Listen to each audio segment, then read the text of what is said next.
I'm really pleased today to have Jack Myers joining us in a conversation.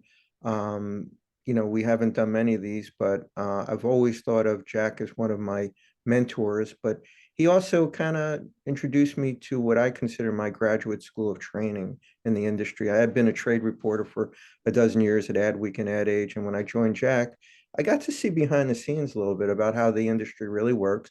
Of course, he was doing some amazing research even back then on, business to business customer satisfaction studies between advertisers and agencies in the media, which were very important and helped structure a lot of the modern day media companies. I think he's still doing a lot of that work.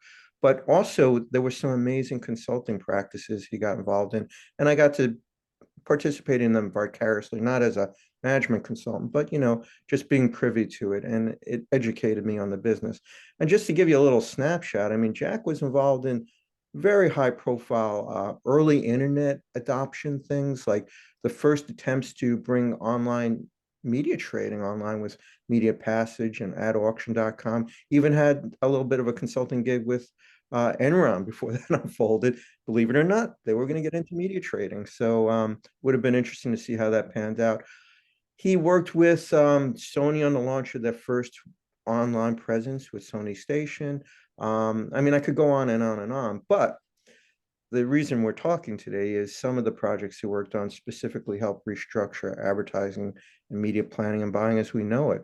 And these were some of the highest profile first mover unbundling initiatives going back to GM MediaWorks and ultimately Cara and Aegis. And recently, in a conversation with Jack, he was a little forlorn about the development of those things. Now, I think they were very important transformational moves for the industry. But based on that reminiscence, I thought I'd ask Jack why he was, in retrospect, a little concerned about the impact they've had on the industry. So on that note, I'd like to introduce Jack Myers. Joe, your memories are even better than mine in some instances, so thank you. I appreciate this opportunity. I think I'd consider it more musings than reminiscences. So, but you are musing in a certain direction here, which is, am I right to say, a little forlorn about how the industry's turned out? Well, forlorn's a very specific word. I'd say disappointed, concerned. I've always been, as you have, Joe, an optimist and a believer in the role and influence and importance of advertising supported media to, as we're dealing with today, the fundamentals of democracy and capitalism and advertising as the foundation of media. So, yeah, I'm concerned in a number of different contexts. I think it remains to be seen whether that translates into being forlorn. Okay. Well, yeah, I do think we have a simpatico. We're aligned on the role the advertising and media industry plays in greater society. You've certainly participated that in recent years with your diversity initiatives, writing about generational shifts with Gen Z and millennials and men even. And my concern is like the economic engines that have been unleashed here aren't controllable anymore. It was nice in the old days with David Ogilvy and Bill Bernbach and people like that, or the Phil Garacios of the world, even where it was a contained industry and I would say acted honorably. But today it seems like it's all, you know, programmatic and self-fulfilling, and money just goes to whatever options out there. And as we've seen, it's creating havoc for information and democracy. Well, you mentioned Phil Garacio is particularly relevant. Phil was CMO of General Motors. He grew up at Benton and Bowles under in partnership, and in fact, as the senior leader with Mike Moore, and Phil was with Mike Moore, Erwin Gottlieb, and many others who have continued to be very instrumental in the evolution of media. Phil was really the first one, along with Procter and Gamble and a handful of other advertisers who were visionary in terms of the role and importance of media in the advertising hierarchy. Media was until Phil and a handful of others relegated to kind of the 150-page deck that the agency would bring into the client, and media would be the last 5 minutes, and it'd be an afterthought. And Phil saw that that was going to flip, and in fact today we continue to see that flip.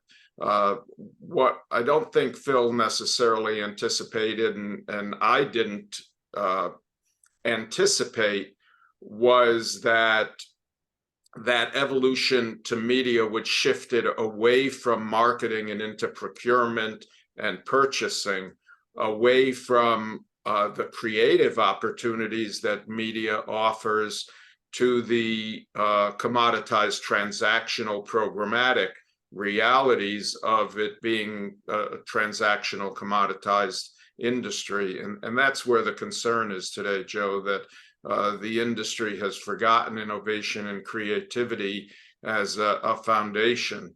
What's interesting and continues to make me hopeful is we're seeing in our research a lot of trends toward the agency media groups beginning to move back toward creativity and innovation as being their differentiating factors. Data, analytics, research, currencies are no longer differentiating factors. They're they're anti in the game. So the clients are putting pressures on agencies, media agencies, to really reintroduce the innovation and creativity in media. Unfortunately, I think for the most part, the media companies themselves today are not really prepared to respond effectively to that, as effectively as they were in the 1990s when this transformation was really taking place. Yeah, I mean, maybe partly from your tutelage, but at MediaPost, we've always championed creativity, innovation, and media.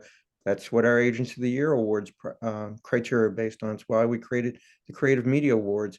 It's the opportunity where the agencies can really do what they've always done, which is apply great thinking to outcomes. But I think what you're saying is like the shift's gone in the other direction. It's become commoditized. So where are we at now? I mean, where do you think this is going to play out? Well, that is the big question, but it appears to be playing out. I've been recently quoting Joseph Schumpeter's creative destruction and creative dissonance, that the technological transformation ultimately creates destruction, and that destruction leads to the requirement for creativity to build new entrepreneurial opportunities.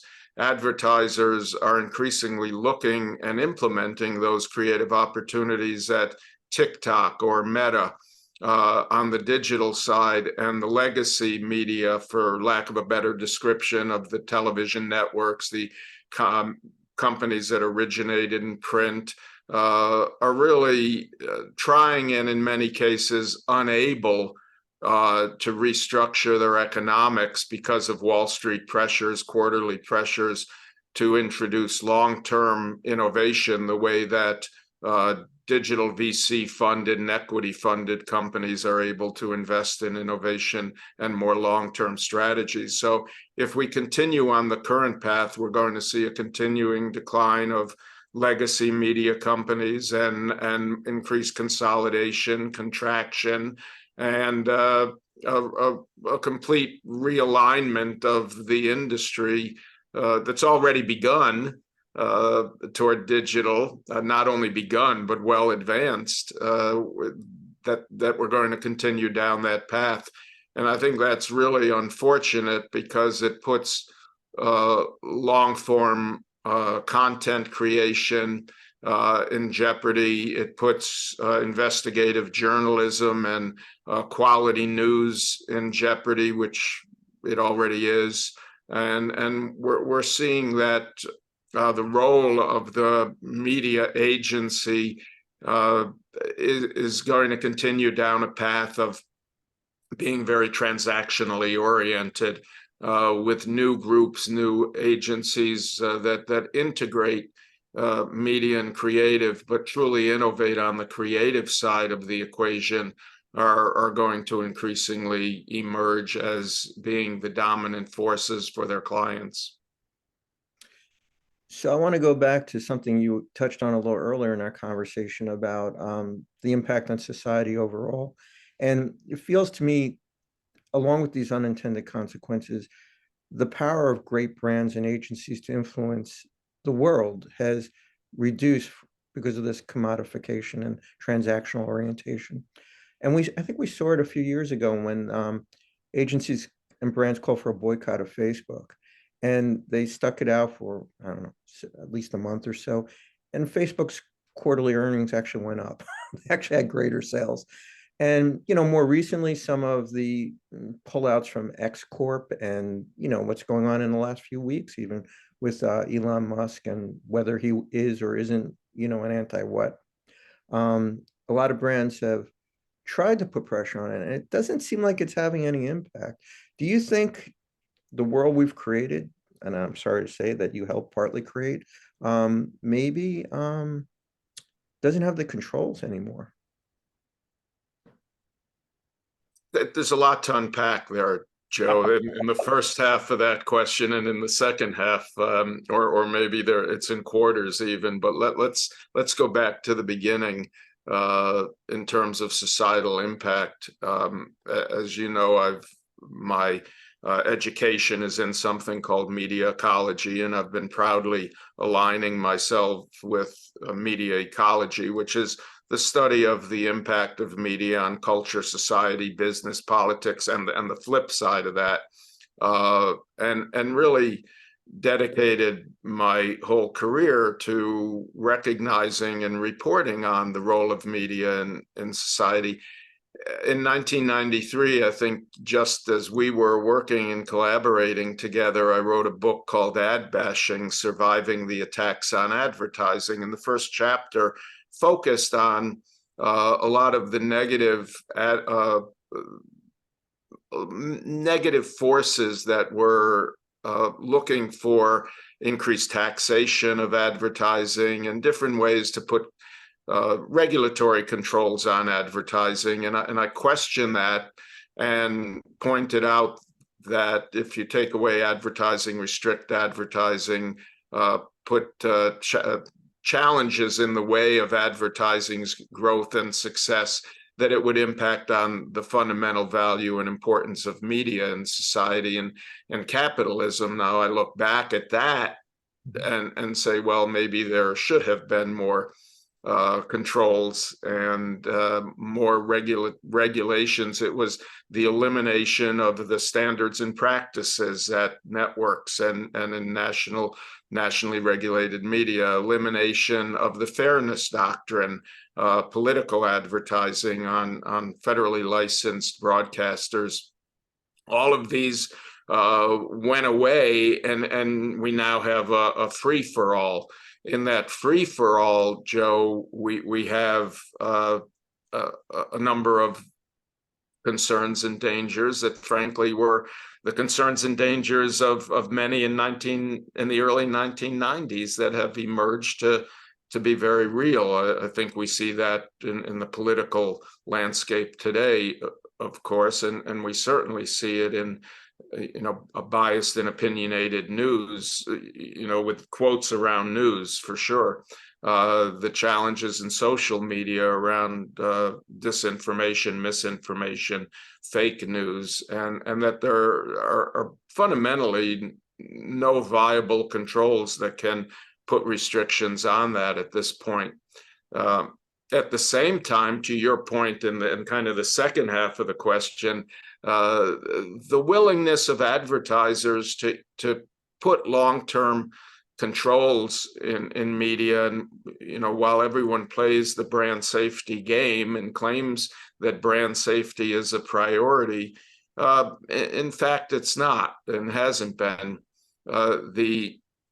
You mentioned Facebook. That affected that boycott affected less than 1% of Facebook's total business. I think it was less than 0.1% even of their total business. And the reason that it went up is it opened up inventory that had been restricted for less profitable advertising from national advertisers to local and regional advertisers, who are the primary foundation then and now of Meta, of Facebook, and have been of Twitter or X. Now, looking at the midst of the boycott today, so we don't know what its ultimate impact and bigger. And it feels bigger because of Elon Musk and because of who he is, his prominence, his attitudes, his politics. And I think we have to wait and see what his game ultimately turns out to be. We don't know what business models or role he sees X playing, but he does see it, I'm sure, in a way that we haven't seen yet. Advertisers, it's CMOs that put restrictions on, or boycotts on, if you will, or pauses on. But yet CMOs today have far less power over the actual media budget than they did 30 years ago or 40 years ago or even 10 years ago. It's moved over to procurement. So if whether it's X or TikTok or any of the other digital media that become a concern or problematic around brand safety, it's more of a financial decision than it is a brand marketing decision, and that's unfortunate. When it gets to the point where the brand managers who ultimately control the budget, and it begins impacting on perceptions of brands, negative perceptions of brands, then I think we'll see some more traction to the boycotts or the pauses, and they'll become more permanent. But that's not happened yet. They actually haven't seen that it's a negative impact on, that your politics are in fact negatively impacting. And Joe, I'll just expand it to one place you didn't take me, which was fraud and the messy middle in programmatic advertising, and the fact that, in many instances, more than 50% of every dollar that the advertiser invests never gets to the actual brand where the media is exposed. That hasn't really triggered a significant reaction in the brand community, because many years ago, when I confronted a brand manager about this problem, his answer was very simple. He said, even if it's only 30% of the advertising of value that I get for my dollar, it's more cost efficient than 100% of my more expensive legacy advertising. It's like the retailer who puts things on sale and says, yeah, I lose a penny on every transaction, but my traffic is heavier, and ultimately the long-term payout is a better one. Yeah, I mean, it's all about effective CPM and ROI and performance, but I do think the industry, the major brands, or at least are trying to stamp it out. I mean, the ANA has done some good research on it. They're still trying to roll that out, made for advertising sites, but also a lot of the in between ad taxes that are being charged by programmatic. And frankly, the agencies are getting some kickbacks still to this day in different ways. Let's call it arbitrage economics. Fair enough, but isn't that also partly the brand marketer's fault, that they shifted from commission-based compensation and they opened the door for agencies to try and find margins through other means? And for the most part, they appear to be relatively successful at that. Look at what's happening in retail media today and the internal transactions that agencies have with themselves across a number of different categories. I think Erwin Gottlieb summed it up at his own talk several years ago when he said, we're transparent about being non-transparent. My favorite quote. And you know what's interesting today is if you look at the quarterly reports for a number of the agency holding companies, they're actually being very transparent Mhm. about their internal transactions and the arbitrage and the profitability that they're generating with their research groups. They've all either built or acquired multi-billion-dollar investments in research and analytics and data, and that's where their business is headed, and they fund themselves. And you know, in many cases, that's actually a retainment tool for the agencies. It prevents agencies from leaving when they're sharing first-party data. Yeah, I mean, Interpublic, Publicis, and now Omnicom has acquired Flywheel, and that's an e-com play, but it's also a data play. And I think they are diversifying and having to grow out of this uh, into transforming their own businesses. I love to go on. We've identified a lot of problems. We could go into some more, but I'd like to just maybe turn it around. Like, you're a visionary. I think you've kind of had a vision for the future. It's not always exactly clear how it's going to play out, but I'm just wondering if you have any sense of how things could be solved, how things could be made better. Is there anything you're thinking about now that if you could go back 25 years ago and do it all over again, um, what would you recommend the industry do now? Well, it'd be more than 25 years ago, sadly. You know, Joe, let's go back together to a couple of things. One, the Television Programming Partners Initiative, where 10 advertisers, including General Motors and Campbell and Coors and MasterCard and Coca-Cola, came together to explore, research a new economic model that would have significantly altered the economics for the industry on both the buyer and the seller side. And it was an economic model that took advantage at the time of the back end of value of network television programming, the international rights, the syndication rights, we didn't call it streaming at the time, but the recognition that there'd be streaming opportunities. And the economic model came together. It took 5 years. There were $40 million of deals, contracted deals for the 10 advertisers. They didn't own the rights to the back end. The company that I was involved in, called Television Production Partners, with David Houle and Brandon Tartikoff and others were involved in. And it proved out that there was value but it was a 10-year plan. And ultimately, that model, if it had been put in place, would have become today's standard.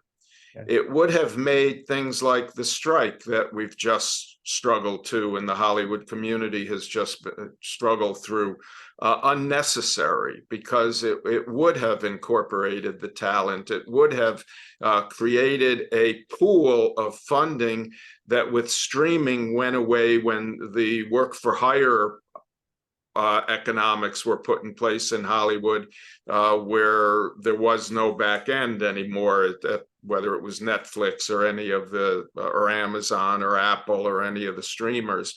So the whole economic model. Now we're going to begin to see a reversal of that.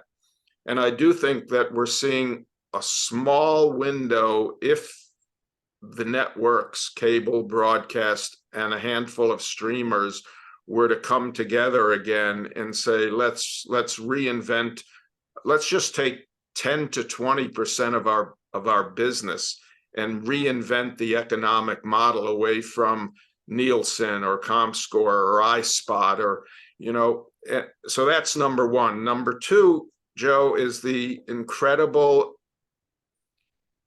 misdirection of budgets in the media business today toward currency investments. The media industry funds all the research, the data, the analytics that the agencies and clients get for free. they're in turn investing in their own data, their own first-party data, and that's what increasingly planning is based on and dependent on. It's where the Experian and Merkles and others are coming in at the agency side. The only area that budgets have grown in media sales across the industry, and now increasingly even on the digital side, is in research. Sales organizations have been cut back. Investments in innovation and creativity have been cut back. Investments in B2B marketing have cut back. Investments in talent development, training, and professional advancement and diversity have been scaled back. Every area that is a fundamental requirement for growth has been cut back, while money has been invested in their own commoditization and transactional demise. So my hope for the future is that companies will come to their senses. Media companies will come to their senses, that their future is based on their own economics and not the better economics of either their brand clients or their agency partners. You can't price yourself based on your customers' needs. If you're Walmart and you can figure out how to be the biggest, and you're Meta or YouTube and Google, you can operate that way. If you're Disney, if you're Paramount, if you're NBCU, if you're A&E Networks, if you're AMC, if you're Hearst, if you're Condé Nast, New York Times, you can go on and on and on, and even into Pinterest and Snap and companies like that. You have to start recognizing what's your own future based on what's your inventory? What is your inventory? Is it just legacy and traditional inventory? How can you reinvent yourself, even if it's only with 10 to 20% of your business, with a 5 to 10 year plan for growth? And I don't see that happening. So, yeah. Well, I think, yeah, we could do a whole segment on television production partners and what that model was about and what happened with it. But it was a model for me for sure. And I think it made sense. And that's why I don't understand what's going on today now with this so-called JIC that we have, where the media supply chain through OpenAP have basically created their own new currency system certification. There's no clients involved, no advertisers. It's their money. On the flip side, I do think there's some talk about possibly, now that Omnicom is acquiring some relationship with Hudson MX, that maybe it'll kickstart a new media port, you know, the great venture that the late Mike Lotito was involved in with Irwin and Omnicom and Group M. And maybe that a cooperative like that would evolve to control the whole media buying technology and processing systems, which are now dominated by Mediaocean. So I think that's an interesting idea going forward. But it takes bravery and a leader and guts. well, that opens up a whole other discussion about leadership, both on, you know, the media side and the brand side. Leadership, the definition of leadership in our industry has certainly changed over the last few decades.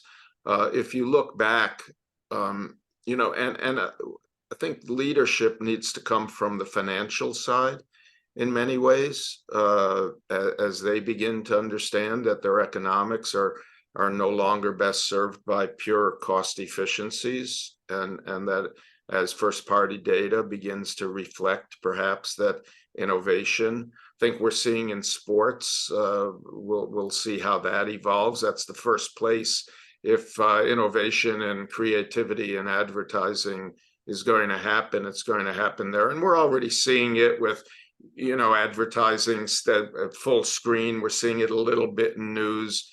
You know, we're seeing investments by companies like News Nation, Nexstar, in, you know, news that arguably is unbiased. And we're seeing whether advertisers find, you know, highly biased news to be inappropriate. We're seeing efforts along those lines. But Joe, I'm let's come back to forlorn. I think we'll get to forlorn in the next 2 to 3 years if we don't see innovation and creativity, because it's getting too late. It's getting past the point where the legacy media companies can avoid the kind of consolidation and contraction that I think Wall Street at least considers to be inevitable. So you have to look at the financial community on both the buy and the sell side to see if there's going to be the kind of changes that will allow the legacy traditional leaders of the industry reemerge. And the holding company model, we'll see how that evolves too. I think they've done an incredibly impressive job at the holding company to maintain their credibility on Wall Street. And that's because they've moved media into a smaller and smaller and smaller piece of their business.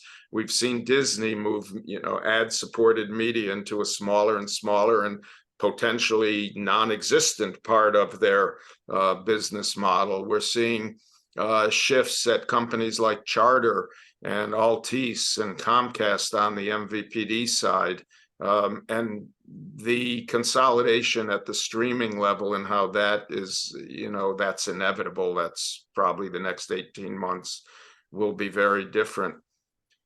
As a thought, though, Joe, I do want to go back and just reiterate why Television Production Partners didn't succeed. Mm-hmm. And it wasn't because the model didn't prove itself out. It's because the ad sales departments at the networks, combined with the media buyers at the agencies who were in a partnership with each other, went to the clients, and many of the CMOs had, that had built TPP had moved on or left or transitioned out. And they convinced the brands that the model that was fundamentally dependent on the back end was not a good one.